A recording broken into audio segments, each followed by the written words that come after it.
History is full of secrets, but none are quite as loud as the silence of the Bible. If you look at the life of Jesus, the timeline is clear at the beginning. We see the miracle of his birth, the star in the east, and the flight to Egypt. Then, at age 12, we see him in the Temple of Jerusalem, a young boy debating with scholars. But then, something happens. Or rather, nothing happens. For the next 18 years, the records go completely dark. He disappears from the pages of history at 12 and doesn't return until he is 30. No miracles, no teachings, not a single word recorded. 18 years of total silence. Where'd he go?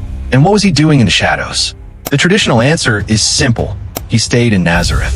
He worked as a techton, a carpenter or a stonemason, alongside his father, Joseph. But think about that for a second. The man who would change the world, the man destined to lead a global movement, spent nearly 2 decades just cutting wood? If he was in Nazareth, why is there no record of his growth? Why, when he finally began his ministry, did his own neighbors react with such shock, as if they barely recognized the power he now held? If he was just a local carpenter for 18 years, where did he learn the deep philosophy and the radical new ideas that would soon shake the Roman Empire to its core? Because the Bible is silent, others have filled that silence with incredible theories.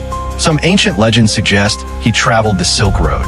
There are claims in the East, from India to Tibet, of a mysterious teacher named Isa, who arrived from a distant land, studied the ancient Vedas, and mastered the art of healing and meditation before returning to the West. Others suggest he spent those lost years in the desert with the Essenes, a mysterious, secretive Jewish sect that lived in caves by the Dead Sea, obsessed with purity and the coming of a Messiah. Could this be where he prepared for his journey? Could the missing years be the time he spent as a student before he became master? But perhaps the mystery isn't about where he was, but who he was becoming. 18 years is a long time to wait. It is the time it takes for a child to become a man. Perhaps the silence is there for a reason. It represents the quiet, grueling preparation that every great leader must face in the dark before they are ready for the light. But there is one more detail. In the ancient world, 18 years was a lifetime. People died young. To have nearly 2 decades of a prominent figure's life completely erased from the narrative is almost impossible, unless it was erased on purpose.